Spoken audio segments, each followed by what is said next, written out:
A little girl left a note.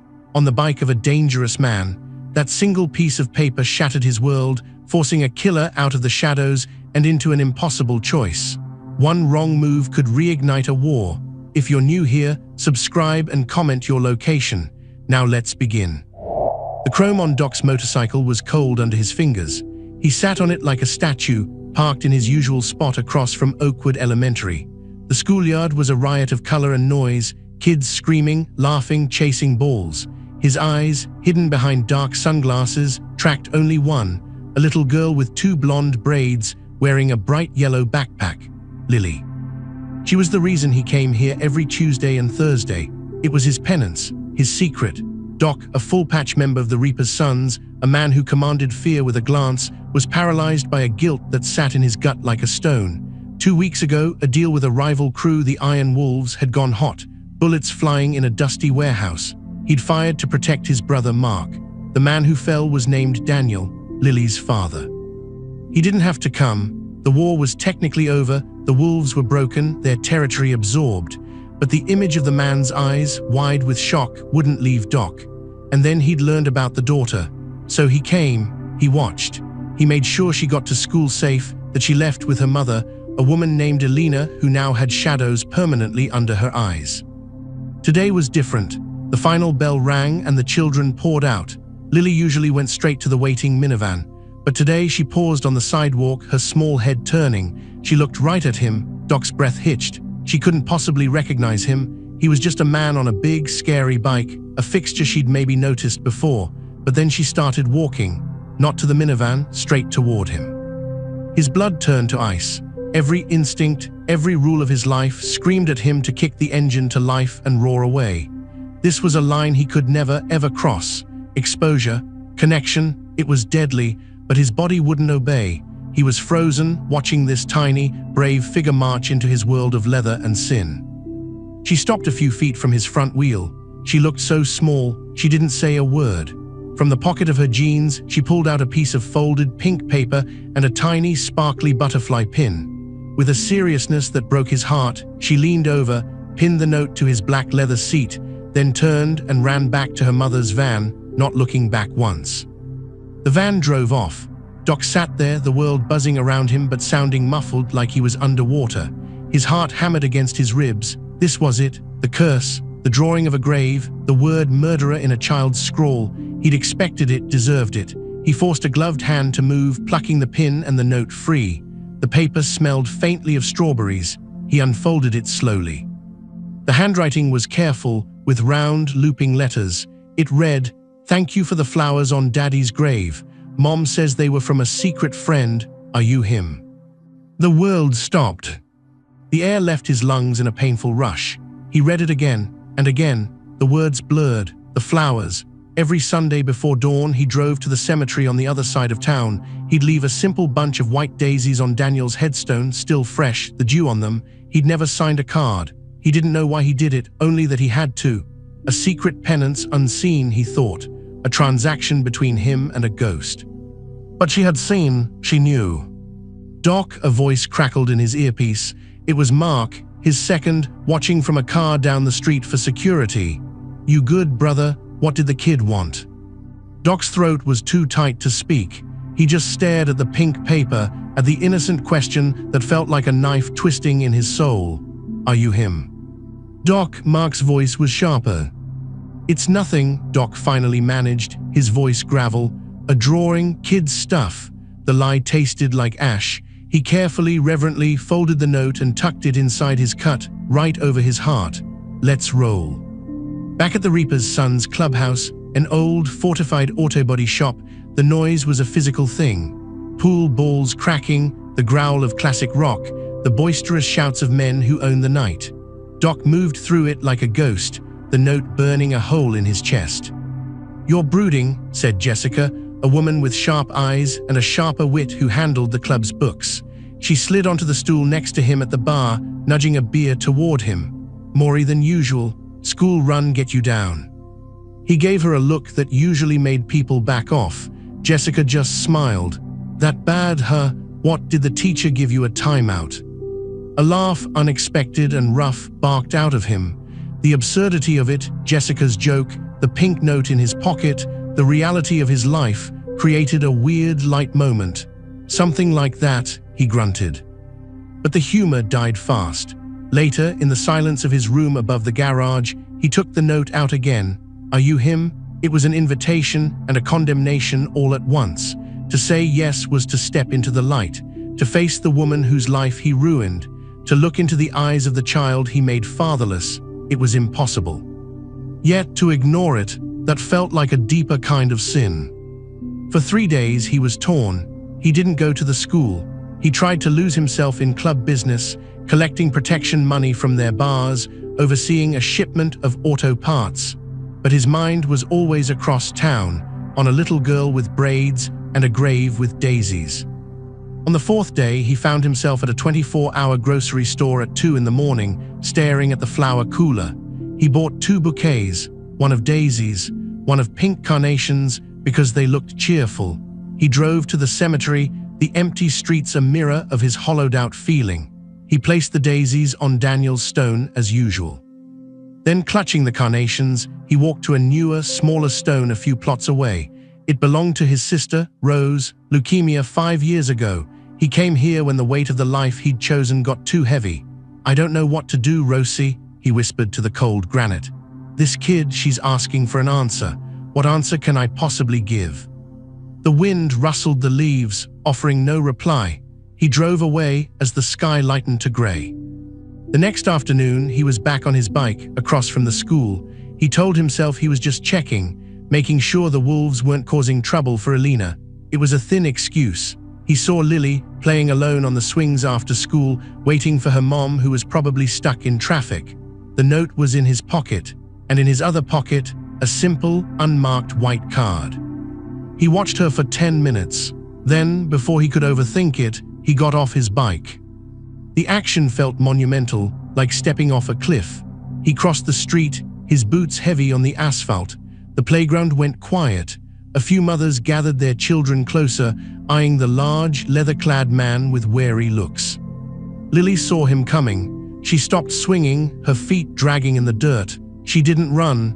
She just watched, her big blue eyes wide but not scared. He stopped a few feet away, crouching down to her level, trying to make himself smaller, less threatening. The scent of leather and gasoline must have been strong on him. Up close, he could see the faint freckles on her nose, the careful way her hair was braided. She looked so much like the photo he'd seen on Daniel's grave. "Lily," he said, his voice softer than he'd used it in years. She nodded. He pulled the pink note from his pocket, holding it carefully. "I got your note." "Are you?" she asked, point blank. No fear, just childhood curiosity. He paused. The truth was a weapon, but a lie to this face felt worse. He nodded, a single, slow dip of his head. "Yeah, I'm him." A small smile touched her lips. "I thought so. Mom said the secret friend must be someone Daddy helped once. He helped lots of people." The words were a physical blow. Doc had to look down, composing himself. "I'm sure he did," he managed to say. He pulled out the blank white card. On it, he'd written just 3 words, "I am sorry." He handed it to her. "Can you give this to your mom? Don't tell her who from, just give it to her." Lily took the card, examining it solemnly. "Okay," she looked back at him. "Will you bring more flowers?" "Do you want me to?" She nodded vigorously. "Daddy liked them. It makes the stone look happy." "Okay then," Doc said, his throat tight. "I will." A car horn beeped. Elena's minivan had pulled up, a look of pure panic on her face as she saw her daughter talking to a massive biker. She jumped out of the car. "Lily, get in the car now." Lily waved at Doc. "Bye, secret friend." She skipped to the van, handing her mother the white card as she climbed in. "A man gave this for you." Doc stood up, meeting Elena's gaze from across the street. It was a thunderclap. She was beautiful, even etched with grief and now fear. Her eyes, the same blue as Lily's, locked onto his. They were filled with confusion, then dawning horror. She looked from the card in her hand to his face, to his cut where the Reaper's son's emblem was displayed proudly. The pieces clicked. The rival, the shooter, the flowers. Her face went pale.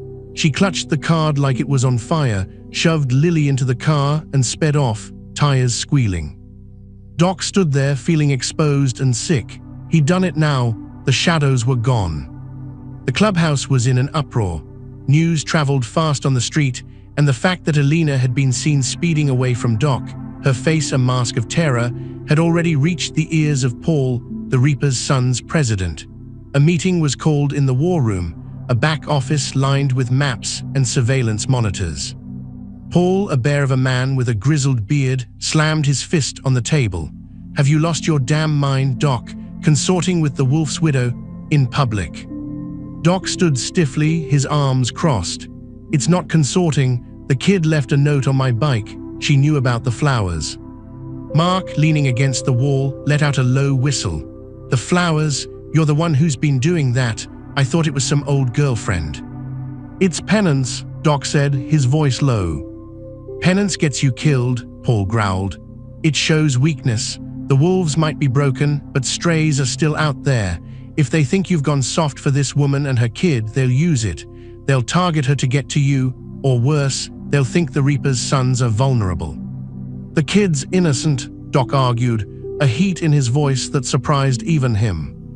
"So were we all once," Paul shot back. "This stops now. You are not to go near that school, that grave, or that woman again. That's an order from your president."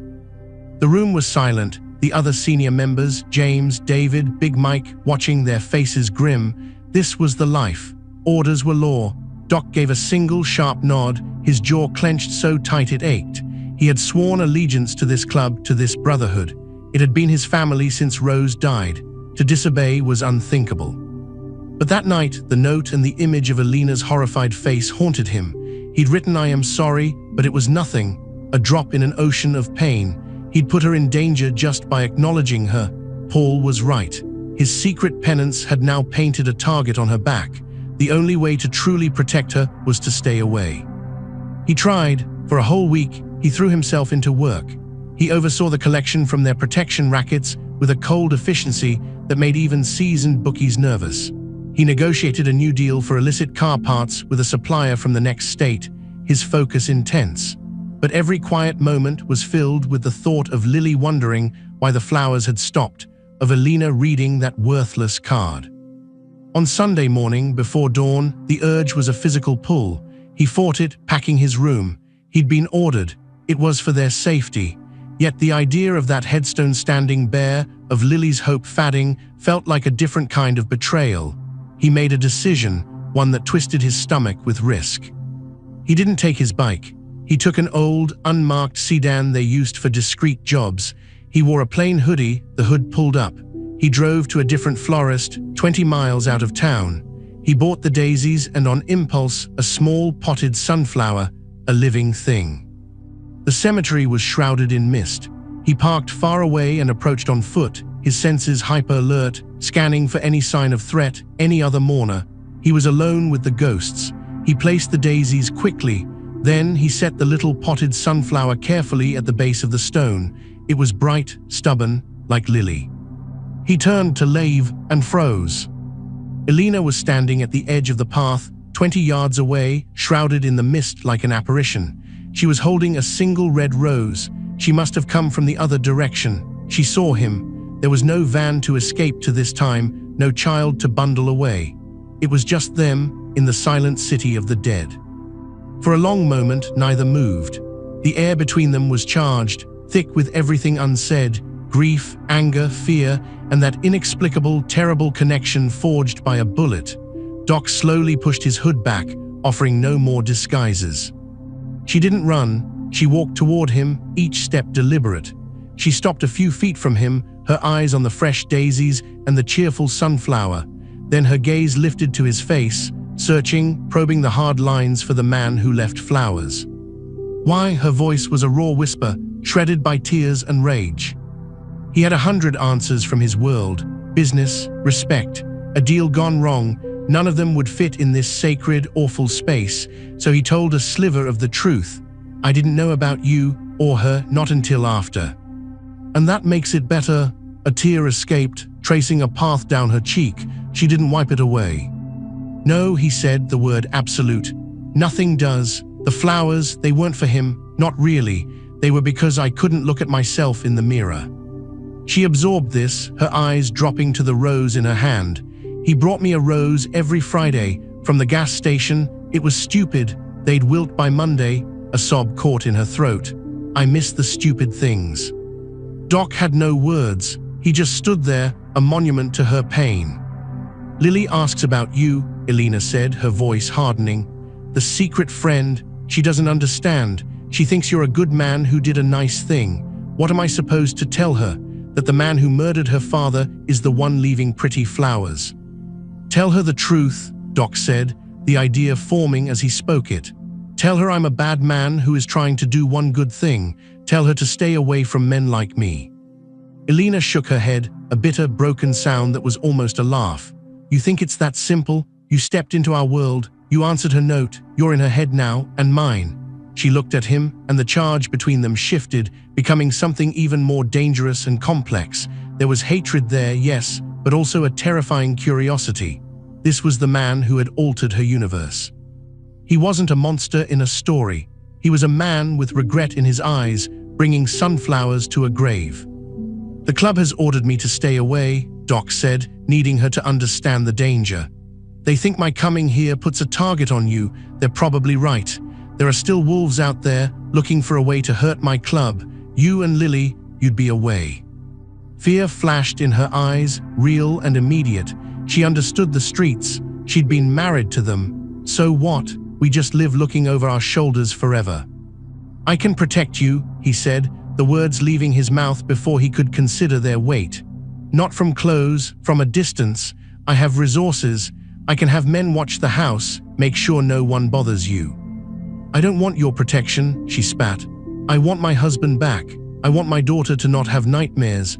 I want to not see his face every time I close my eyes, and now I have a new face to see too. She looked at him with such intense confusion, it was like a physical touch. They stood there, trapped in the impossibility of it all. The mist began to thin, the first rays of sun cutting through. The world was waking up. The sunflower was a good idea, she said finally, her voice exhausted. She'll like that it's alive. She stepped past him and laid her single, gas station red rose on the grave beside the daisies. A wife's love beside a killer's apology. The sight of it together was the most heartbreaking thing Doc had ever seen. She turned to leave, then paused. Don't come to the school again, it scares the other parents. She met his eyes one last time, but the flowers, if you stop, she'll notice. Then she was gone, disappearing into the dissipating mist, leaving him alone with the two offerings on the stone. He had his answer, a fragile, insane, silent agreement. He could continue the penance, but only in the shadows, and it bound them together in a secret more dangerous than any club business. Back at the clubhouse, he was summoned to Paul's office immediately. Paul's eyes were like flint. You were seen at the cemetery this morning. Doc didn't deny it. I was careful, no bike, a different car. It doesn't matter, Paul roared. The principle matters. You disobeyed a direct order. For what? A bunch of damn daisies. To keep the peace, Doc said, a dangerous calm in his voice. If I stop abruptly, the widow gets curious. The kid gets upset. They start asking questions in the wrong places. This way it's controlled, quiet. They see it as a gesture of respect from the winning side. It ends the chapter cleanly. He was spinning it, using the club's own logic of power and perception. Paul studied him, suspicion etched deep in his face. He wanted to believe it was a tactical move, not an emotional one. The club's empire was built on such calculations. You're on thin ice, brother, very thin. One more misstep. One hint that this is anything but club business, and there will be consequences. You're benched from the collections on the west side. Mark will take them. You stick close to home. It was a demotion, a loss of trust. Doc accepted it with a nod. It was worth it. The weeks that followed were a tense ballet. Doc would leave flowers before dawn every Sunday. Sometimes he'd see evidence that Elena and Lily had been there, a drawing left under a rock, a little toy soldier placed by the stone. Once, the sunflower was gone, taken home to be cared for, he hoped. They never saw each other at the cemetery again. It was as if they'd chosen different hours, respecting the invisible line. But the connection wasn't severed. It lived in the charged space between their worlds. One afternoon, Doc was in a diner a few blocks from the clubhouse, having a late lunch with Jessica, discussing the books. The bell on the door jingled, and in walked Elena and Lily. Doc's fork froze halfway to his mouth. Elena's eyes scanned the diner, landing on him. She stiffened, her hand tightening on Lily's. She looked like she wanted to bolt, but the waitress was already leading them to a booth right next to Doc's table. The air crackled. Jessica, sensing the shift, raised an eyebrow. "Friend of yours," she murmured, her voice dripping with amused curiosity. "Not exactly," Doc muttered. Lily, however, had no such reservations. She spotted Doc and her face lit up. "Secret friend," she whispered loudly, waving. Elena shushed her, her face flushing with embarrassment and anxiety. She slid into the booth, putting Lily on the inside, away from Doc. The next 10 minutes were the most awkward of Doc's life. He could hear Lily chattering about her grilled cheese. He could feel Elena's nervous energy radiating from the next booth. Jessica, enjoying the drama immensely, started talking loudly about club social events, peppering her speech with obvious lies about charity fundraisers and bike washes just to see Doc squirm. Then disaster. Lily, reaching for her crayon, knocked her chocolate milk over. It cascaded off the table, soaking the bench and splattering onto the floor and onto Elena's purse and shoes. "Lily," Elena gasped, jumping up. Doc moved without thinking. He grabbed a stack of napkins from the dispenser on his table and was at their booth in 2 strides. He handed the napkins to Elena, then crouched down with more napkins to help sop up the mess on the floor and the bench. Their hands brushed as they both reached for the same puddle. A jolt, electric and warm, shot up his arm. She froze, her eyes flying to his. It was just a second, but in that second the diner noise faded. He saw the gold flecks in her blue irises, the faint scar on her chin, the rapid pulse at the base of her throat. He saw a beautiful, tired woman, not just a widow. She saw a man with gentle hands cleaning up a child's mess, not just a killer. "I've got it," he said, his voice low. "Thank you," she whispered, pulling her hand back as if burned.